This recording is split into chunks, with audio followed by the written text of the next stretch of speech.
In the previous chapters, you have seen the properties and characteristics of topological semimetals.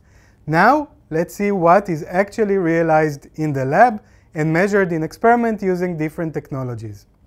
We'll start from the parent semi-metallic topological state, the node-aligned semi-metal, and how it was visualized in ARPES. Here, you can see the material zirconium silicon sulfur, where both a Dirac dispersion coming from the bulk is visualized, as well as the drum head surface states with a rather flattish dispersion. In the second material, lead tantalum diselenide, we see again the dispersion of the drum head surface states, in this case a slightly more dispersing, less flat dispersion, but still a continuous population of the drum head surface state on the surface of the material. So the node-aligned semi-metal is indeed realized and visualized in these materials. Now let's go to materials with heavier elements where spin-orbit coupling becomes stronger and therefore nodal points are introduced as the node-aligned semi-metal is generally being gapped. For example, the material sodium-3 bismuth. Bismuth brings the strong spin-orbit coupling, and we're left with a Dirac dispersion in the bulk. It is doubly degenerate. It is not a Weyl semi-metal. It's a Dirac semi-metal. Time reversal symmetry is preserved, as well as inversion symmetry, and additional crystallographic symmetries are protecting this Dirac point from gapping out. And as a result, on the surface of the compound, we find two Fermi arcs that connect the two surface projections of the Dirac points. So, by introducing spin-orbit coupling, the nodal line is gapped out, but at a finite set of points, and we realize the Dirac semi-metal that we can visualize in experiment.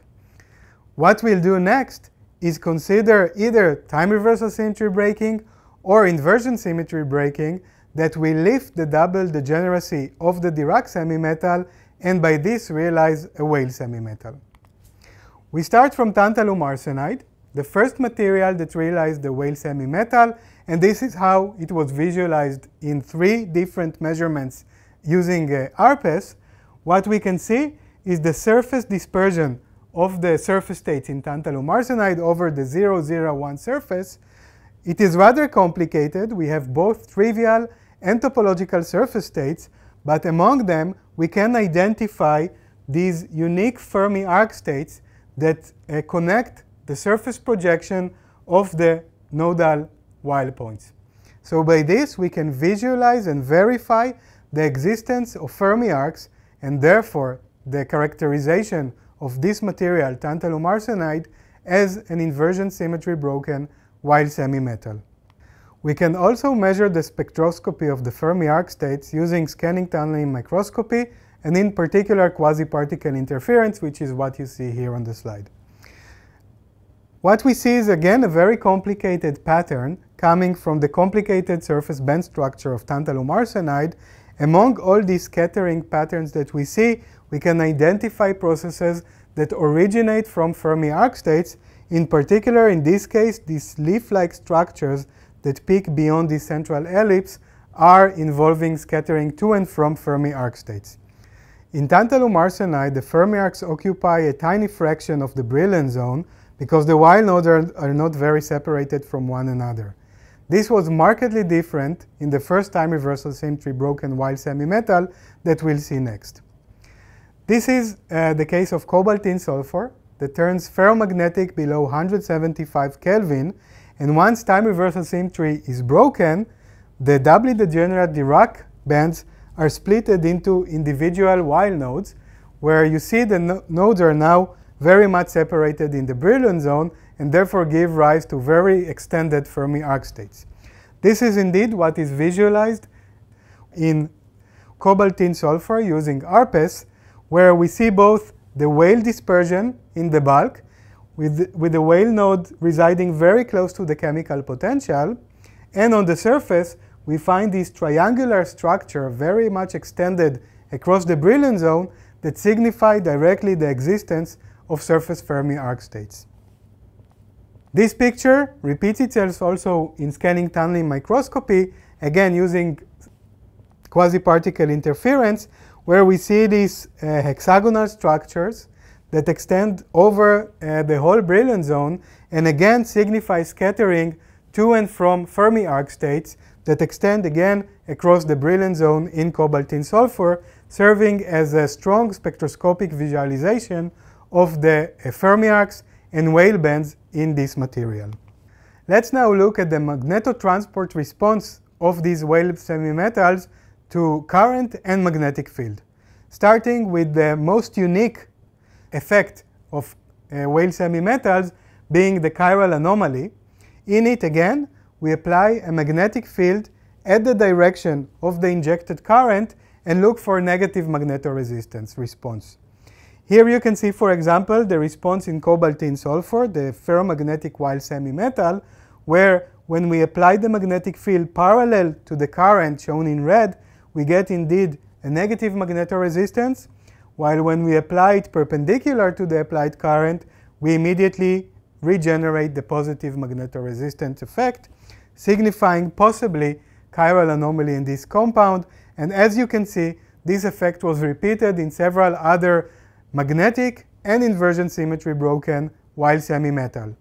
It is important to note that in order for this negative magnetoresistance to signify indeed chiral anomaly, the current electrons and the voltage electrons have to be positioned and defined in a right way. Otherwise, current jetting can give rise to negative magnetoresistance without having to do to chiral anomaly effects. However, in these compounds, indeed, chiral anomaly was confirmed. Another interesting magnetotransport effect is quantum oscillations. These unique quantum oscillations that we expect to get in Weyl semimetal combine the chiral modes, which are induced under the application of magnetic field in the bulk, combined with travel on the surface Fermi arcs. So what we expect to find is a unique path of quantum oscillations that combine both the bulk chiral modes and the surface Fermi arc modes, and therefore will be also dependent on the thickness of the material. Here you can see quantum oscillations measured as a function of magnetic field in cadmium-3 arsenide 2, which is a Dirac semimetal. This is the only material in which quantum oscillations characteristic of a topological semimetal have been measured. And indeed, what was shown is that the period of the quantum oscillation is directly related to the thickness of the sample, because now the path of the electron combines both bulk states and surface states before it can close its quantum loop and give rise to these oscillations. Another interesting magnetotransport response of Weyl semimetals is the anomalous Hall effect. In order for the strong Berry curvature around the Weyl nodes to generate a strong anomalous Hall signal, intrinsic one, we need the Weyl nodes to reside close to the chemical potential, which is indeed the case in cobalt-tin-sulfur, as we've seen before.